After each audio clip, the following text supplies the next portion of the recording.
Pero ang tinignan niya, ang compass niya, yung pangako ng Diyos. Yung extravagant blessing ng Panginoon para sa kanya. Amen? Hallelujah!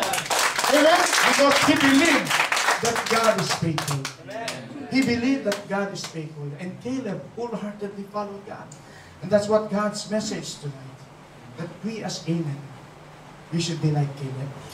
Caleb who wholeheartedly followed God. And when we wholeheartedly followed God, because God has called you, God has assured the blessing, and God will endure all the problems, all the worries in our lives, all the giants in our lives, if we just believe.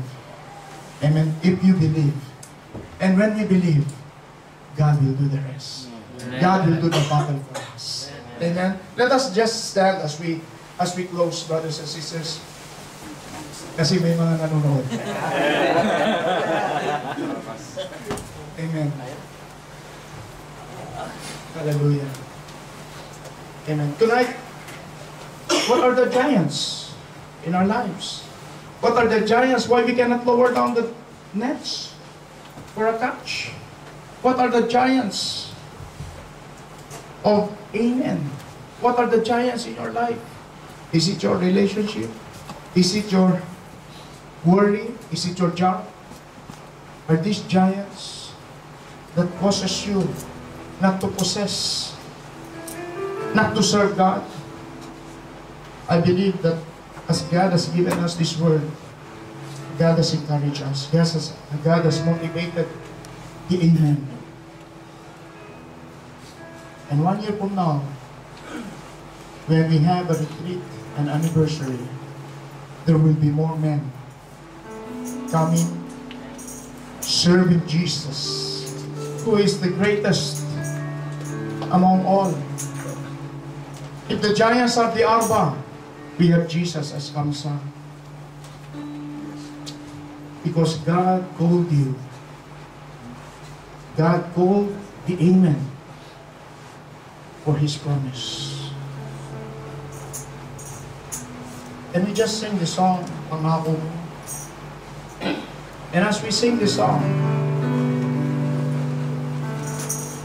let's just allow God to move.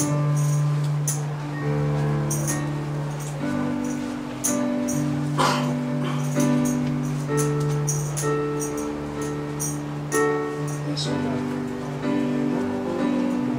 Malapit sa iyo ang puso kong nag-iisa, kayo ang aking pag-asa. Panginoon, tugon sa aking dalangin, kapag kailan pa man aking kapayapaan. Minsan pa, Panginoon. Panginoon, lumalapit sa iyo ang puso kong nag-iisa, kayo ang aming pag-asa.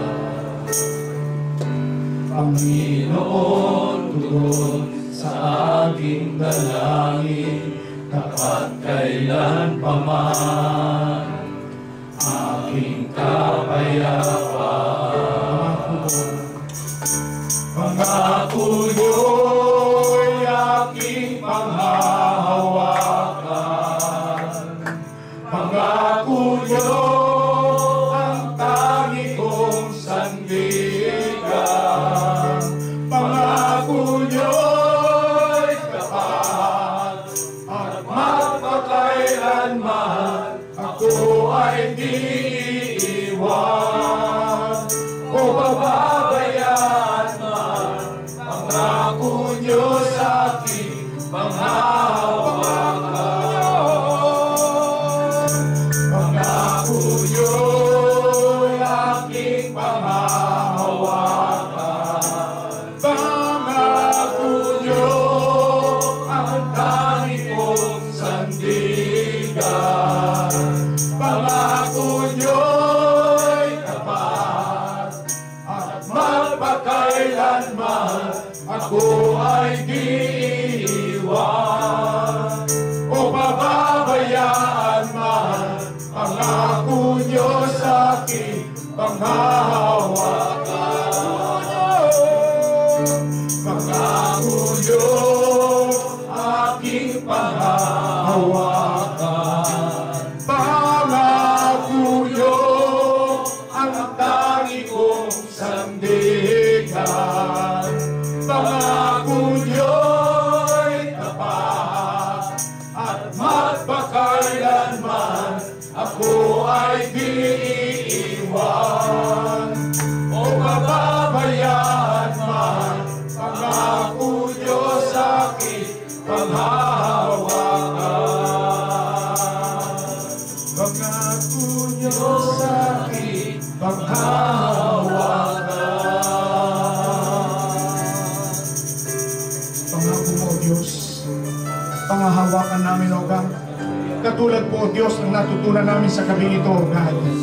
Lord, katulad po ni Caleb, O God, na kung saan siya'y tinawag mo, Panginoon, and you have assured a blessing to him, O Lord God, and you have made him loyal, O Lord God. And we know, Lord, as we become loyal to you, O God, Lord, you honor, O God, a loyal servant, O God. Lord, as you honor a loyal servant, O God, you endure, O Lord God. You will give us strength, O Lord God, to endure all those trials, all those problems, O Lord God, all those giants in our lives, O God, because we believe